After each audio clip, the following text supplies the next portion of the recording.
नमस्कार, मैं हूं वंदना पांडे और आप देख रहे हैं के न्यूज इंडिया। और अब बात करेंगे कहां गया बाबा। हाथरस में मरने वालों की संख्या है लगातार बढ़ती जा रही है। बुधवार को खुद सीएम योगी आदित्यनाथ हाथरस पहुंचे। उन्होंने घायलों का हालचाल जाना और घटना स्थल का मुआयना भी किया। वहीं राष्ट्रीय महिला आयोग अध्यक्ष भी मौके पर पहुंची और स्थिति का जायजा लिया। आज राहुल गांधी भी पहुंचे। यूं तो घटना को लेकर के मुकदमा दर्ज तो हो गया, लेकिन हैरान करने वाली बात तो ये है कि 121 से अधिक जो मौतें हुई हैं उसका कसूरवार कौन है आखिर उसका जिम्मेदार। तमाम बड़े सवाल उठते नजर आ रहे हैं। आयोजकों पर भी सवाल उठते नजर आए। इसके साथ ही साथ उठाया जा रहा है मुद्दा कि बाबा अभी तक फरार है और बाबा आखिर है कहां पर। इसके साथ ही बाबा नारायण साकार हरि को एफआईआर में नामजद नहीं किया है। वहीं सूत्रों से मिली जानकारी के मुताबिक 4 लोगों से पूछताछ चल रही है और मुख्य आयोजक अभी भी फरार हैं, जिसकी गिरफ्तारी के लिए पुलिस की टीमें गठित की गई। घटना देश ही नहीं बल्कि विदेश तक भी चर्चा हो रही है और रूस समेत कई देशों ने इस घटना को लेकर दुख भी व्यक्त किया। घटना के करीब 29 कई घंटे बताए जा रहे हैं, कई घंटे हो गए हैं और खुद को भोला बाबा बताने वाले सूरजपाल उर्फ नारायण साकार हरि का बयान भी आया। खुद को निर्दोष बताते हुए भोला बाबा ने कहा कि वो तो पहले ही निकल गया था और भगदड़ असामाजिक तथ्यों की वजह से बढ़ी है। ये बाबा खुलकर सामने नहीं आया, बस बयान जारी किया है। इस बीच मृतकों की पोस्टमार्टम रिपोर्ट भी सामने आई। बुधवार को हाथरस से आगरा आए 21 शवों की पोस्टमार्टम में कई बड़े खुलासे भी हुए। पोस्टमार्टम रिपोर्ट में ज्यादातर लोगों की दम घुटने से मौत होने का जिक्र हुआ है। इसी के साथ ही साथ रिपोर्ट के मुताबिक 3 लोगों की मौत हेड इंजरी से हुई है। शॉक और हैमरेज से भी अन्य 3 लोगों की जानें गई हैं। हाथरस भगदड़ कांड के बाद 21 शव पोस्टमार्टम के लिए आगरा के एसएन मेडिकल कॉलेज पहुंचे थे। सीएमओ अरुण श्रीवास्तव ने बताया कि ज्यादातर मामलों में छाती में खून जमने से लोगों का दम घुटा है। जितने शव आए उन सभी के शरीर मिट्टी से भरे हुए थे। 21 शवों में 35 से 60 साल की महिलाएं शामिल थी। तो हाथरस के सिकंदरा राव थाने में मुख्य सेवादार देव प्रकाश मधुकर और अन्य अज्ञात सेवादारों के खिलाफ मुकदमा दर्ज हुआ है।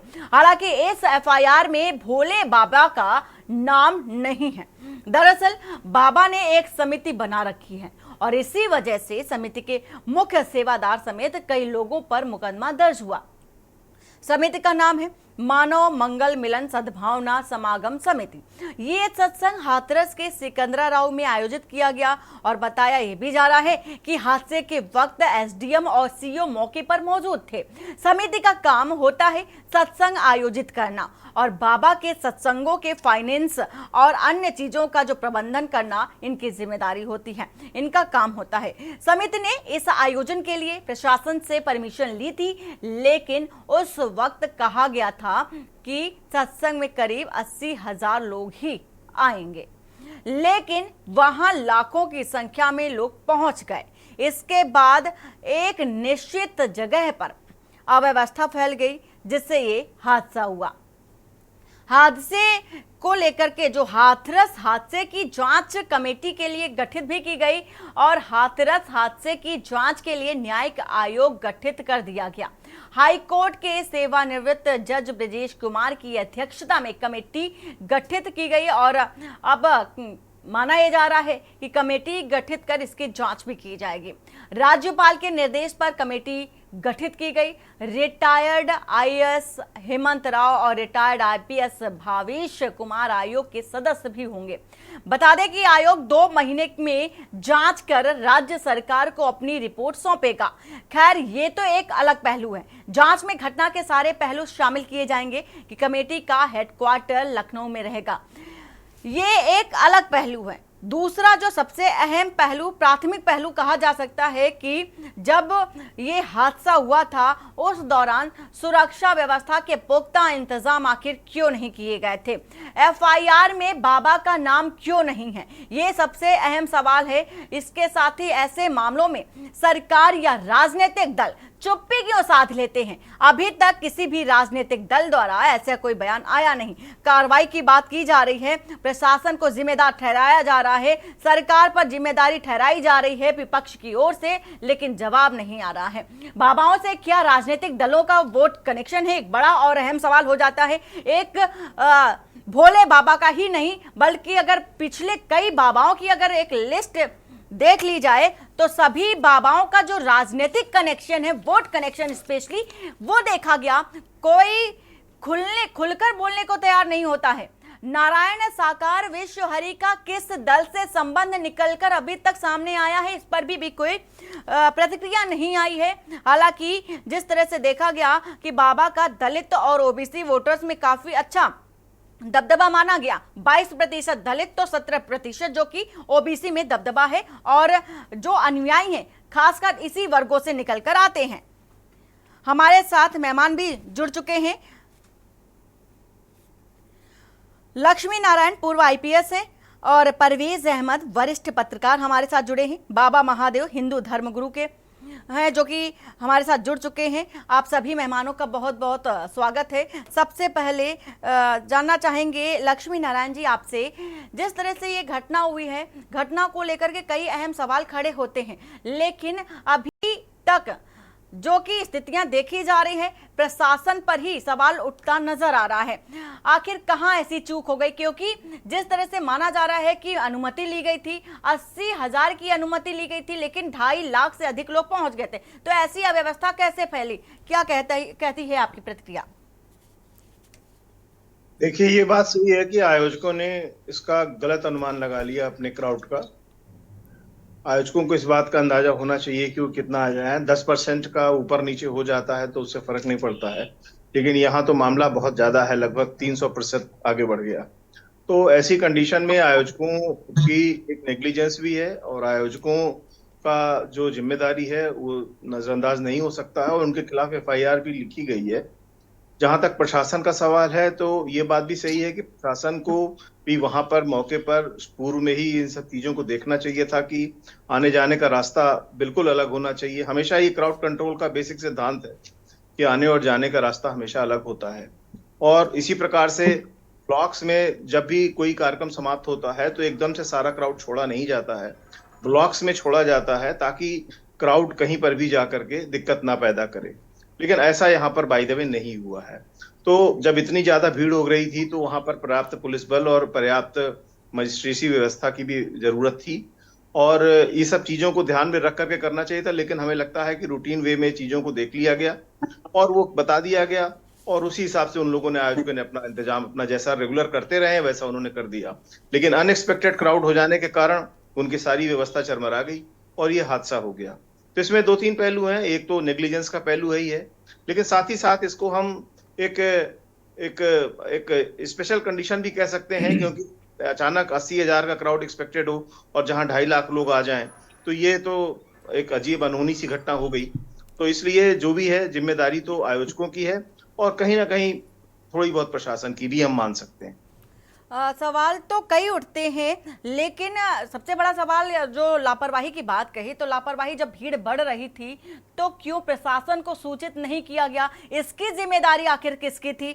आपसे इस सवाल का जवाब तो जानेंगे। हमारे साथ परवेज अहमद है। परवेज जी, जिस तरह से देखा जा रहा है, पूरी लापरवाही देखी जा रही, घोर लापरवाही। परवेज जी हमारे साथ कुछ देर बाद जुड़ेंगे। हमारे साथ वरिष्ठ अधिवक्ता हैं गणेश नाथ मिश्र जी। गणेश जी, जिस तरह से देखा जा रहा है, लापरवाही घोर देखी जा रही है, प्रशासनिक अमले पर सवाल उठाए जा रहे हैं, स्थानीय पुलिस भी इस कटघरे में है। आपके नजरिए से आखिर अगर दोषी ठहराया जाए, आरोपी ठहराया जाए, तो कौन होगा? देखिए, सबसे पहले तो प्रशासन से जितनी अनुमति ली गई थी, प्रशासन को ये देखना चाहिए था कि अगर उनसे अनुमति 80,000 की ली गई है और उससे भीड़ ज्यादा हो रही है, तो आयोजक पे और बाबा पे कार्रवाई करनी चाहिए थी, क्योंकि प्रशासन ये जान पाता है कि उसने कितनी अनुमति दी है और कितनी भीड़ आ रही है, इसके बाद क्या क्या दुर्घटनाएं हो सकती हैं। तो प्रशासन का फेल्योर रहा कि उन्होंने पूरी तरीके से ये नहीं देखा कि उन्होंने जब 80,000 की भीड़ की अनुमति दी है, तो 2.5 लाख लोग कहां से आ गए। और जो आयोजक भी हैं वो उनको भी पता है कि उनकी फॉलोइंग कितना है, कितनी भीड़ आएगी, कितनी व्यवस्था होगी, फिर भी वो जो है प्रशासन से 80,000 की ही अनुमति मांगी। अगर उनको ये पता होता कि उनके पास 2,80,000 और 2.5 लाख भीड़ में बहुत अंतर होता है, इसलिए आयोजक को भी ये पता होगा कि हमारी फॉलोइंग कितनी है, भीड़ कितनी आएगी। उन्होंने जानबूझकर, आयोजक ने कम लोगों की परमिशन ली, और अगर परमिशन कम लोगों की हुई तो प्रशासन ने ज्यादा भीड़ इकट्ठा क्यों होने दिया। आने जाने के सारे रास्ते, सारी चीजें, सारी भीड़ पुलिस को दिखी होगी, और प्रशासन का पूरा आयोजकों ने जानबूझकर ऐसा किया है गणेश जी, अगर जानबूझकर किया है तो इसमें आयोजकों की मंशा आखिर क्या रही होगी? देखिए, कोई आयोजक तो कमोबेश ये नहीं चाहेगा कि उसके कार्यक्रम में कोई बवाल हो। इसमें कोई अच्छी मंशा नहीं हो सकती है कि उनकी कोई मंशा हो कि वो दुर्घटना कराएंगे, लेकिन उनकी मंशा केवल हो सकता है वो 2.5 लाख की परमिशन मांगते तो उनको परमिशन ना मिलती या प्रशासन ना देता, तो इन छोटी छोटी चीजों को बचाने के लिए उन्होंने ऐसा किया होगा। और अगर ऐसा कर लिया तो जो प्रशासन था उनको ये देखना चाहिए था कि भीड़ कितनी है और कितनी इकट्ठा हो रही है, उनके पास संसाधन क्या है और कितने संसाधन में कितने लोग आ सकते हैं। या प्रशासन को अंदाजा था, उनको कार्रवाई पहले ही कर देनी चाहिए थी। लेकिन किसी बाबा पे कार्रवाई केवल राजनीतिक दृष्टि से नहीं होती, क्योंकि ना ही पक्ष का नेता ना ही विपक्ष का नेता कोई भी बाबा के खिलाफ बोलने को तैयार नहीं होता। बाबा लोग चाहे जितनी भीड़ इकट्ठा करें, चाहे जो कुछ करें, चाहे जितनी संपत्ति इकट्ठा करें, उन पे कोई उंगली नहीं उठाता। इसका सिर्फ और सिर्फ राजनीतिक नफा नुकसान का मामला होता है। ठीक है, आपसे इस बारे में जानेंगे आगे। हिंदू धर्म गुरु हमारे साथ हैं बाबा महादेव जी।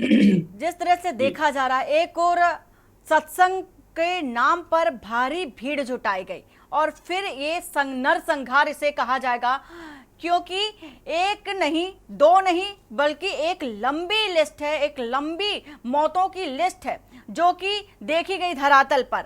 इसका जिम्मेदार आखिर कौन? क्योंकि एक तरफ लोग अब कहने लगे हैं, स्थानीय लोग भी ये कह रहे हैं कि पाखंड और अंधविश्वास के नाम पर, धर्म के नाम पर ये सारा जो पाखंड है वो चलाया जा रहा है और लोग भी इस अंधविश्वास में फंसते जा रहे हैं। क्या है आपकी राय?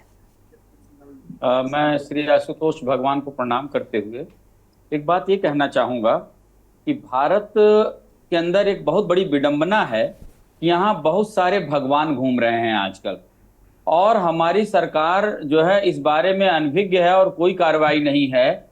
जब किसी को भगवान, कोई झूठा भगवान बन जाता है, और ये भगवान ऐसे भगवान है जिनके पास है तो कोई नहीं, ये टोटल फ्रॉड और पाखंड हैं, और ये गनर लेके घूम रहे हैं, बाउंसर लेके घूम रहे हैं, बड़ी बड़ी गाड़ियां लेकर घूम रहे हैं। इनके अंदर त्याग तपस्या जैसी कोई चीज नहीं।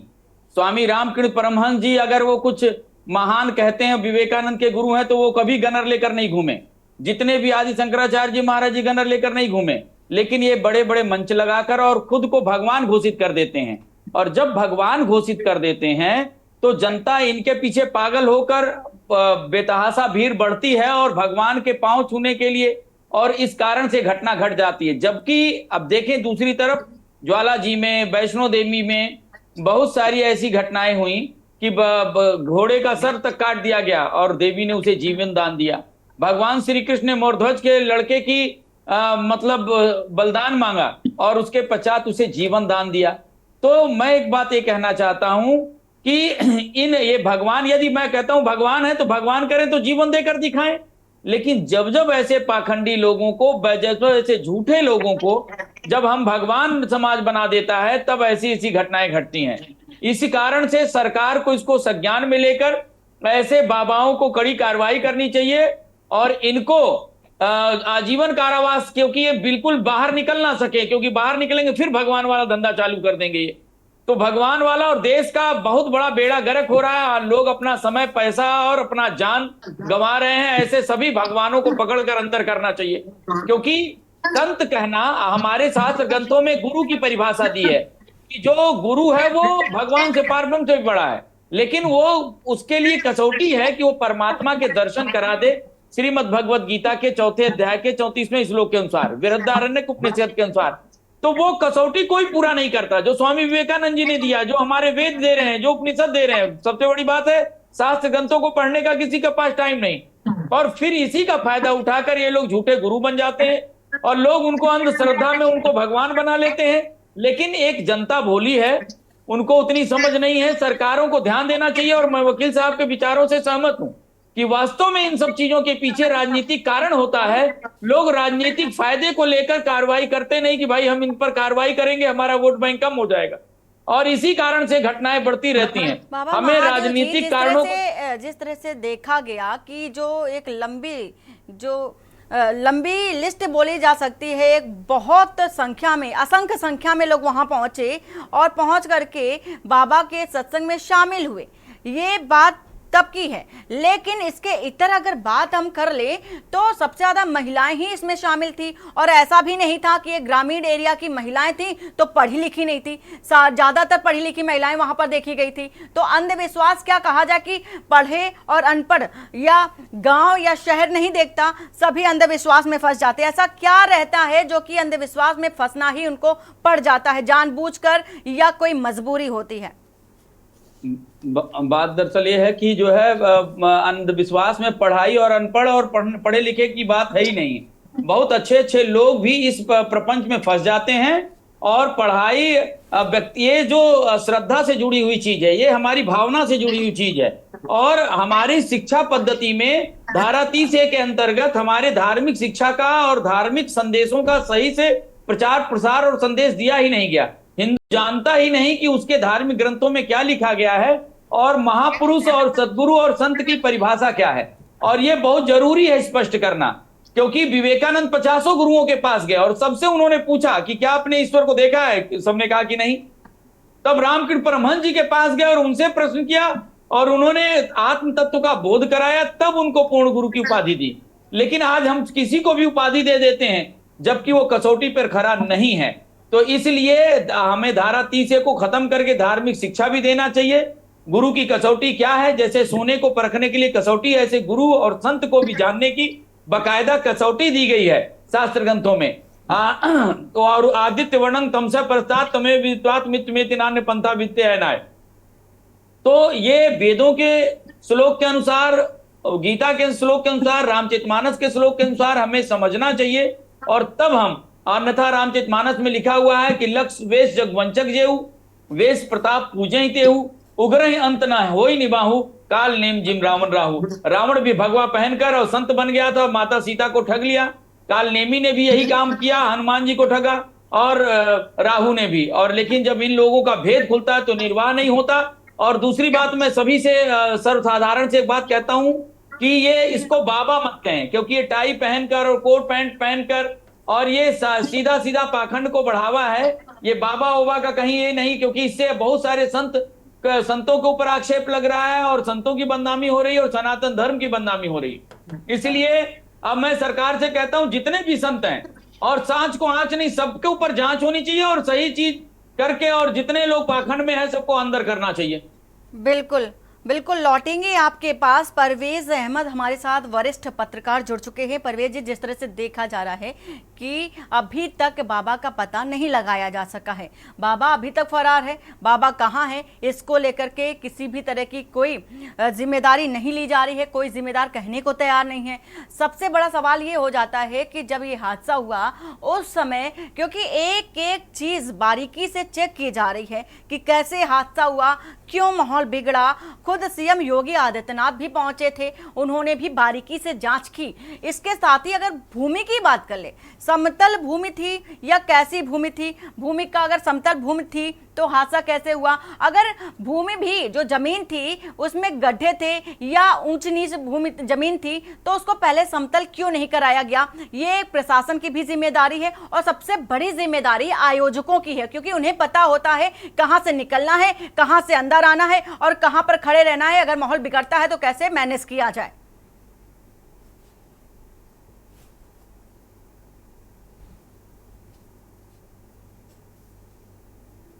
अनम्यूट कर लीजिए परवेज जी।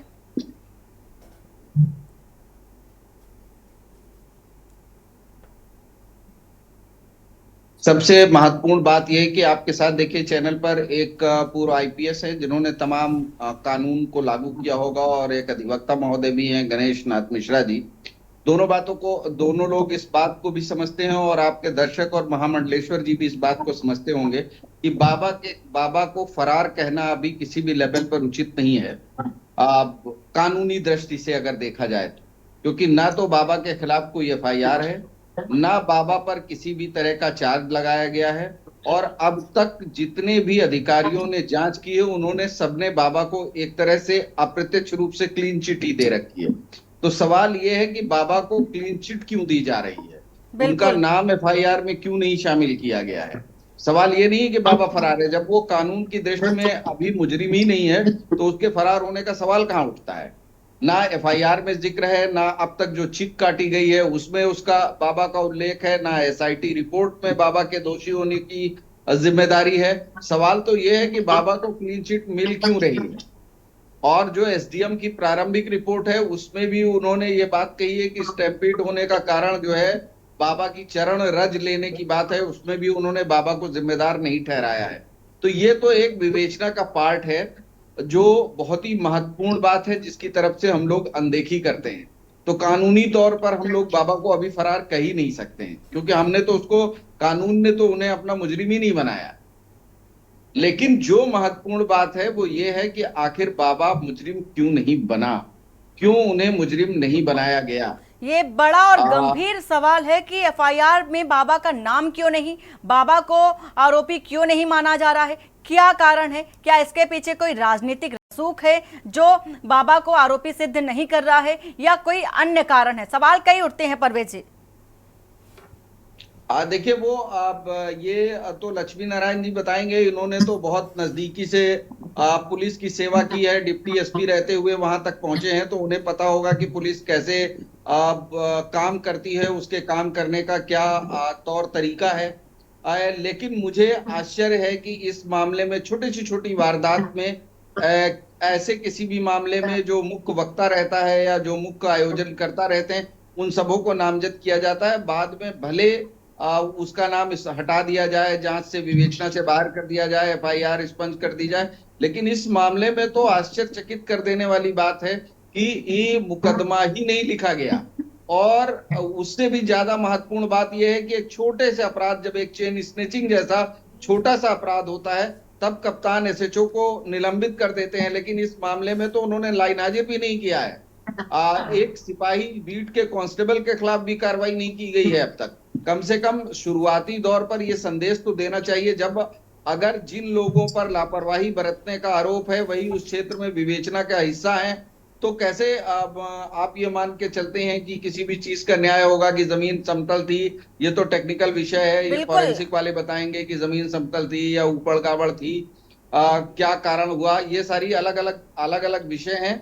लेकिन जो महत्वपूर्ण विषय है वो बार बार यही विषय है कि बाबा इस पूरे केस से अब तक नामजद क्यों नहीं हुए। बिल्कुल परवेज जी, बड़ा सवाल है, अहम सवाल है, और छोटी छोटी चीजें जो कि वहां पर उस पूरे वातावरण में क्या कुछ रहा था, चाहे वो जमीन की बात कर ले या फिर नल की बात कर ले या लाइन की बात कर ले, भीड़ की बात कर ले, किसी भी चीज की बात कर ले, किसी भी पॉइंट की बात कर ले, सारे ही जो पॉइंट है सवालों के घेरे में है। लक्ष्मी नारायण जी, ये बताइए कि सब पर, सेवादारों पर एफआईआर की बात तो की गई, सेवादारों पर भी 6 लोग ऐसे हैं जिन पर एफआईआर की गई, लेकिन बाबा पर एफआईआर क्यों नहीं की जा रही है? अंदर खाने में क्या कुछ चलता है, ये आप बेहतर तरीके से समझते हैं। तो फैक्ट्स के आधार पर ही होगा कि वो कमेटी क्या फुल्ली एम्पावर्ड थी या फुल्ली एम्पावर्ड नहीं थी, बाबा का सुपरविजन था या नहीं था। तो ये चीजों के आधार पर ही उसके नामजदगी की बात आएगी। यदि मान लीजिए कोई फैक्ट्री है, कोई काम कर रहा है, मशीन में कोई गड़बड़ हो जाती है, तो डिपेंड करता है कि वो उसका क्या हर बार मालिक ही जिम्मेदार होगा? हर बार मालिक नहीं होता है, कभी मैनेजर भी जिम्मेदार होता है, जो उसने सुपरवाइजर रखा है वो जिम्मेदार हो जाता है। तो डिपेंड करता है कि ये किस लेवल से, अगर यदि बाबा ने सुपरविजन रखा है अपने हाथ में तो डेफिनेटली वो जिम्मेदार हो जाएगा, और यदि बाबा ने कोई अपनी जिम्मेदारी रखी ही नहीं है अपने लीगल डॉक्यूमेंट में जिसमें उसने कमेटी बनाई है और कमेटी के आधार पे किया गया है, कमेटी ने सारा निर्णय लिया है, तो फिर दिक्कत हो जाएगी बाबा को मुलजिम बनाने में। तो फैक्ट्स के आधार पर ही इस चीज का निर्णय हो सकता है। फैक्ट के आधार पर निर्णय तो होगा, लेकिन जो धर्म के आधार पर ये खेल खेला गया है उसकी जिम्मेदारी कौन लेगा? अब इसमें तो देखिए बहुत सीधी सी बात है कि कहीं पर हमारे यहाँ जो इग्नोरेंस है, तो वो जितने भी धार्मिक गुरु हैं वो सब हमारी जनता की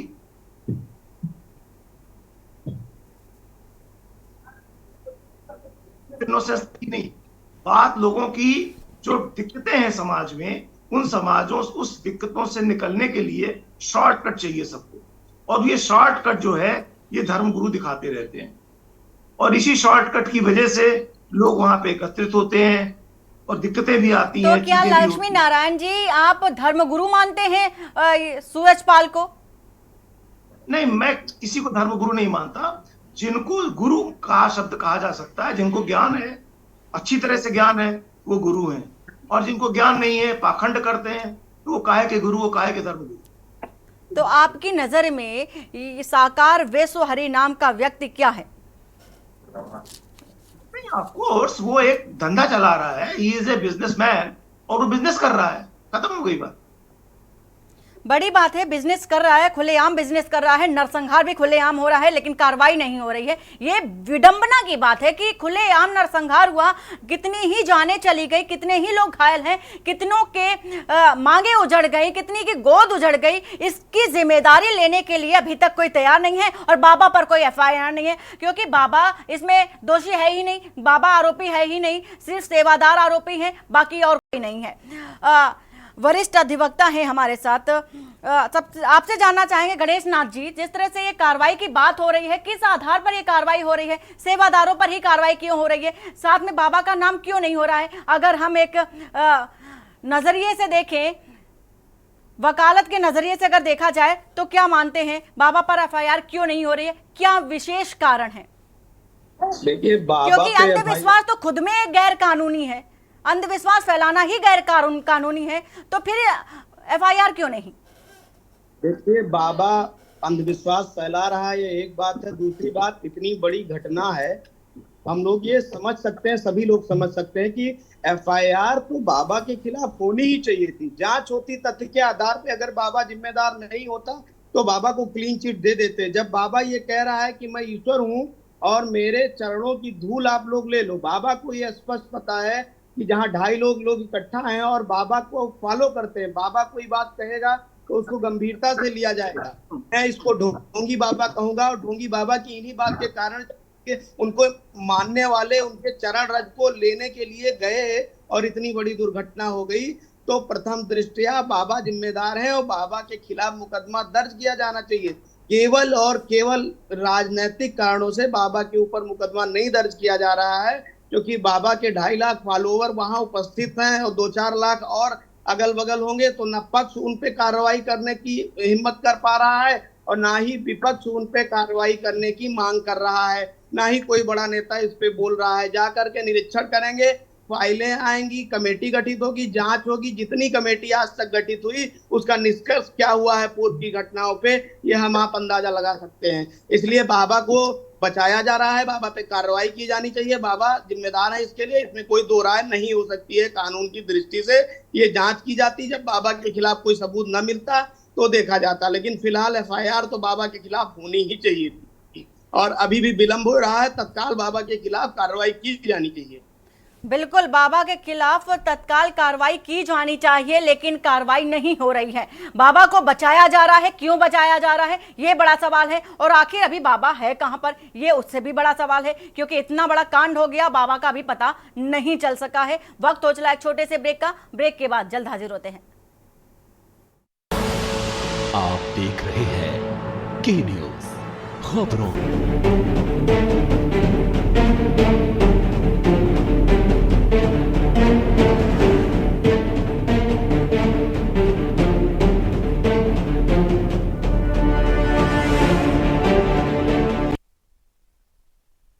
के बाद आपका स्वागत है और बात हो रही है बाबा कहां हैं। बाबा को लेकर के जांच कमेटी भी तैयार करने की बात की जा रही है, लेकिन अभी तक पता नहीं लगाया जा सका है। बड़ी बात तो ये हो जाता है कि बड़ी बड़ी बातें की जाती हैं, जांचें की बात की जा रही है, पक्ष विपक्ष दोनों पहुंचा है, लेकिन अब विपक्ष जो है निशाना सत्ता पक्ष पर साधने की कोशिश कर रहा है और जांच की बात कर रहा है, सरकार को जिम्मेवार ठहरा रहा है। लेकिन अगर राजनीतिक दृष्टि से अगर देखा जाए तो 2007 में ही देखा गया था कि बसपा का दबदबा था, उस समय बसपा के रसूख में बाबा को खूब फैलने और फूलने दिया गया था। 2007 के बाद भाजपा भी उसी कदम पर चलती नजर आई थी। उसके बाद की अगर बात कर ले 2023 की, तो अखिलेश यादव खुद पहुंचे थे वहां पर। तो ऐसा क्या कारण है कि राजनेता बाबाओं की शरण में पहुंच जाते हैं? क्या सिर्फ अपनी राजनीति चमकाने के लिए पहुंचते हैं कि हाँ भैया हमें वोट बैंक हमारा पक्का करना है, दलित वोटर वहां पहुंच रहे हैं, ओबीसी पहुंच रहे हैं, तो उनको अपने पाले में किसी तरह से लाया जाए, इसलिए बाबा की शरण में पहुंच जाएं। तमाम मेहमान हमारे साथ हैं। लक्ष्मी नारायण जो कि पूर्व आईपीएस हैं। लक्ष्मी नारायण जी, जिस तरह से राजनीतिक रसूख तो देखा गया तमाम, अगर हम पिछले अगर आंकड़ों की अगर बात कर लें तो ना जाने कितने ही ऐसे पाखंडी और अंधविश्वासी बाबा रहे हैं जो लोगों की भावनाओं के साथ खिलवाड़ करते रहे हैं। उन पर ना जाने कितने ही केस दर्ज रहे हैं, चाहे राम रहीम की बात कर लें या किसी अन्य बाबा की बात कर लें, सभी उसी दायरे में आते दिखाई दिए हैं। पाखंड का खेल कब तक चलता रहेगा? और ऐसे में ये साकार विश्वहरि नाम के व्यक्ति पर भी 5 से अधिक मुकदमे दर्ज हैं, जिसमें से एक दुष्कर्म का मामला भी दर्ज है। तो ऐसे में पाखंड के दायरे में रहते हुए ऐसे पाखंडी पर रोक क्यों नहीं लगाई जाती?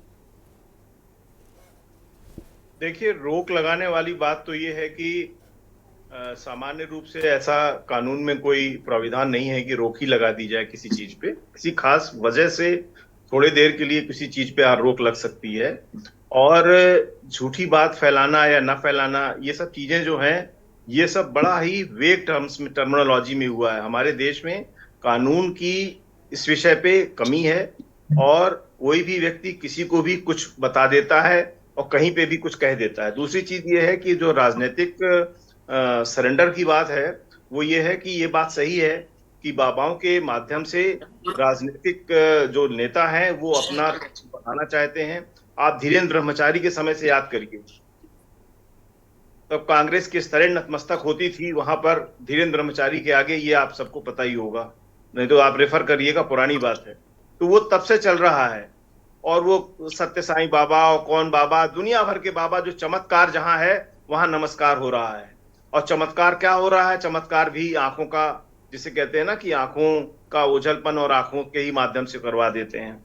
तो वो सब चीजें, जो प्योर ज्ञान होता है ना, वो ज्ञान दिखावा नहीं करता है।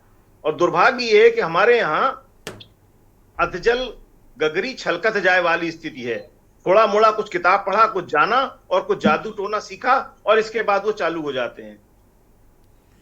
ये तो बात ठीक है कि अधगल गगरी छलकत जाए, अधूरा ज्ञान खतरे के समान होता है, लेकिन ये अधूरा ज्ञान पूरे समाज पर ही प्रभावित हो रहा है। एक मानवता का पाठ पढ़ाया जा रहा है इस अधूरे ज्ञान के जरिए, और लोग भी इस आडंबर में फंसते नजर आ रहे हैं। और सबसे बड़ा सवाल ये है कि जब ये हादसा हुआ उस समय जो प्रशासन था वो कहाँ था, और इसके साथ ही साथ जिस पर कार्रवाई हो रही है उस दायरे में और कौन कौन आ सकते हैं आपके नजरिए में?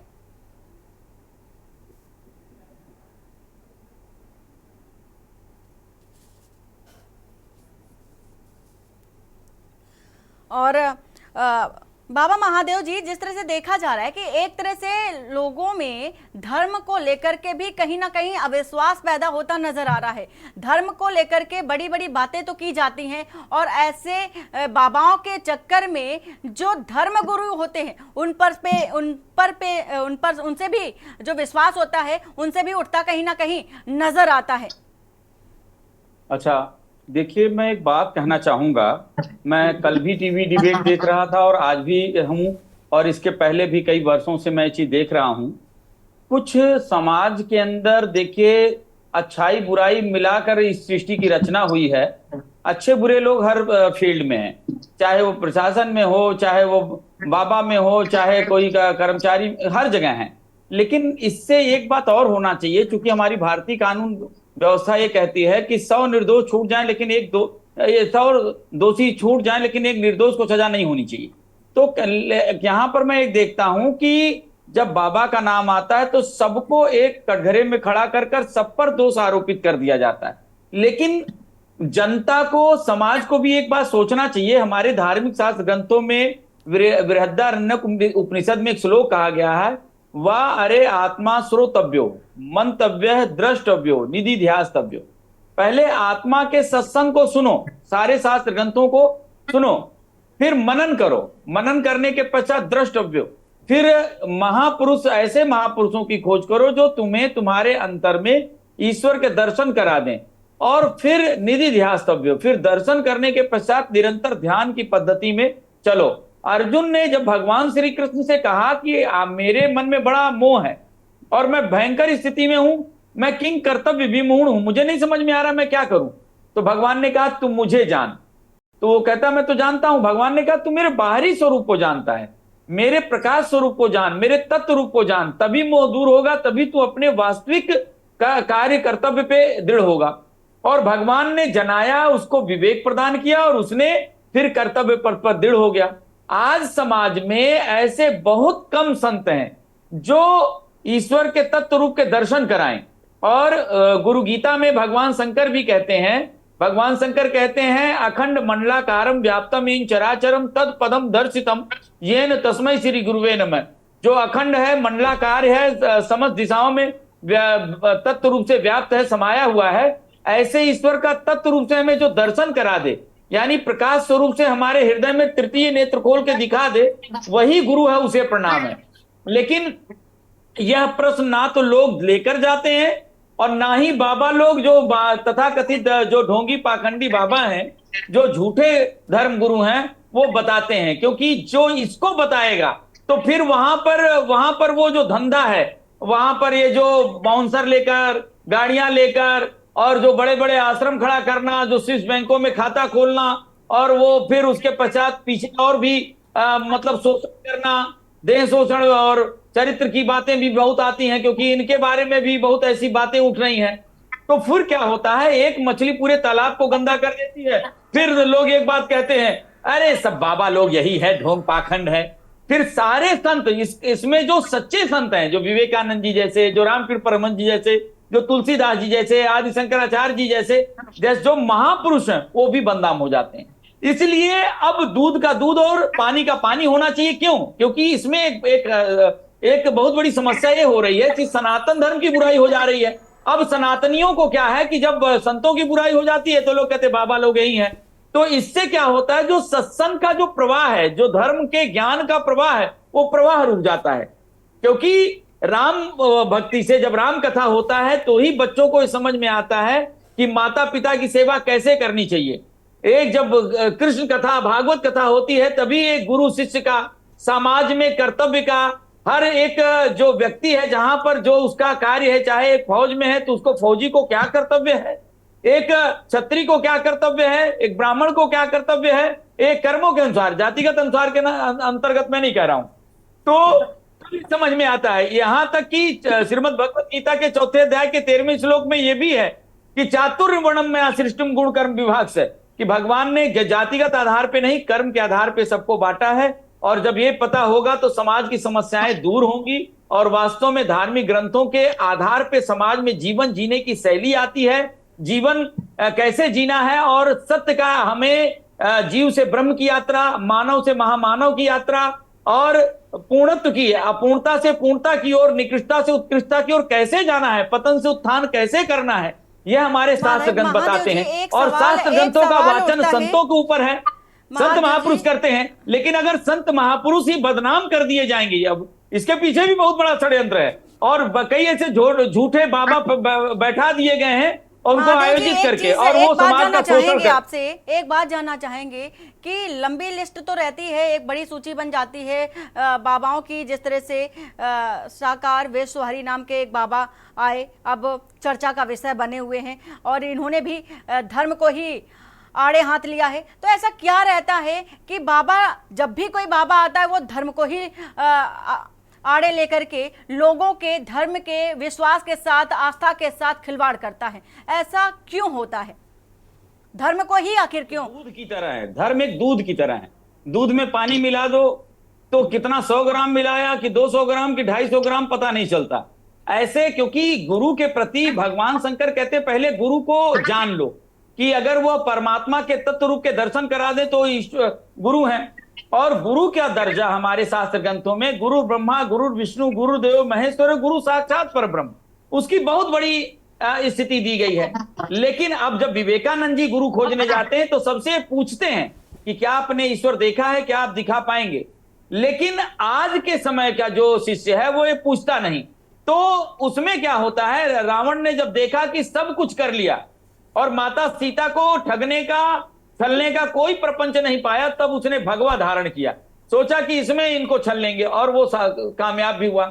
हनुमान को कालनेमी कोई भी तरह से रोक नहीं पा रहा था, तो हनुमान जी को कालनेमी रोकने के लिए साधु का वेश बनाकर वहां पर अपना पाखंड टूटी उटी बना के राम राम राम राम करने लगा। हनुमान जी भी थोड़ी देर के लिए छल में आ गए, क्योंकि ये जो श्रद्धा है, अरे भाई साधु आदमी है, उसको कुछ गलत नहीं कहना चाहिए, साधु आदमी की सेवा करनी चाहिए, उसको झूठ नहीं कहना चाहिए, उसका अपमान, ऐसे जो चीजें हैं, तो व्यक्ति क्या करता है, इन्हीं श्रद्धाओं के कारण, इन्हीं बंधनों के कारण कुछ कहता नहीं, कुछ पूछता नहीं, और फिर इसी का फायदा झूठे और पाखंडी लोग ले लेते हैं। यही कारण भी माना जा सकता है महादेव जी की लोग इन्हीं पाखंडियों की वजह से ही खुद को भी, खुद की आस्था और विश्वास को भी कहीं ना कहीं सवालों के कटघरे में खड़ा कर देते हैं। आप सभी मेहमानों का बहुत बहुत शुक्रिया। कहाँ गया बाबा में फिलहाल इतना ही। बाकी की खबरों के लिए बने रहिए आप के न्यूज इंडिया के साथ। नमस्कार।